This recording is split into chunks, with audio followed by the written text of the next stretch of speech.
मोदी जी বলেছেন अच्छे दिन আসছে, কিন্তু দিল তো বাচ্চা है जी, थोड़ा कच्चा है जी।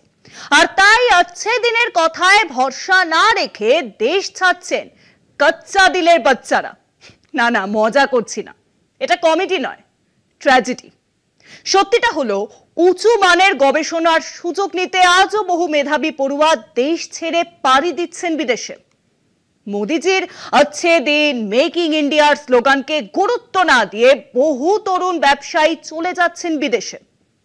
মনমোহন সিংয়ের জীবনীকারের লেখক সাংবাদিক সঞ্জয় বারু জানিয়েছেন, গত 10 বছরে 23,000 তরুণ ভারতীয় মিলেনিয়ার ভারত ছেড়ে পৃথিবীর বিভিন্ন দেশে চলে গিয়েছেন। দেশ কি এভাবে চলবে মোদিজি?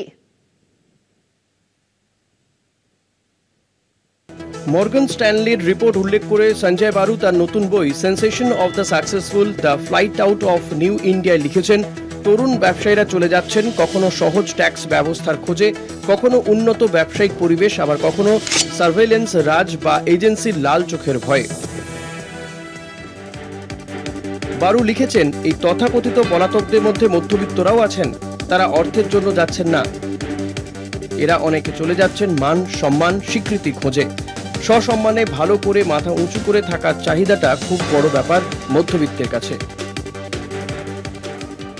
আমরা গলা ফাটিয়ে ভারত মাতা কি জয় বলে চিৎকার করেও তাদের রুখতে পারছি না। সম্প্রতি নতুন বই নিয়ে দ্য কুইন্টকে দেওয়া এক সাক্ষাৎকারে সঞ্জয় বারু বলেছেন, বিদেশে বসবাসকারী ভারতীয়দের বিজেপি হিন্দু ভোট ব্যাংক হিসেবে দেখে, তার থেকে বেশি তাদের এই নিয়ে মাথা ব্যথা নেই।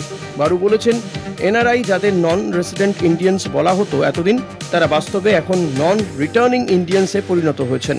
বারুর মতে 70-80 দশকে ব্রেন ড্রেন, স্কিল ড্রেন হতো, এখন যেটা হচ্ছে সেটার নাম দেওয়া যেতে পারে ওয়েলথ ড্রেন। দেশে তৈরি সম্পদ দেশ ছেড়ে চলে যাচ্ছে। সঞ্জয় বারু তার সদ্য প্রকাশিত বইয়ে এই পরিস্থিতির জন্য মোদী সরকারের ভুল নীতি এবং বিজেপি RSS এর রাজনীতিকেই দাঁড় করিয়েছেন কাঠগড়ায়। কলকাতা টিভি।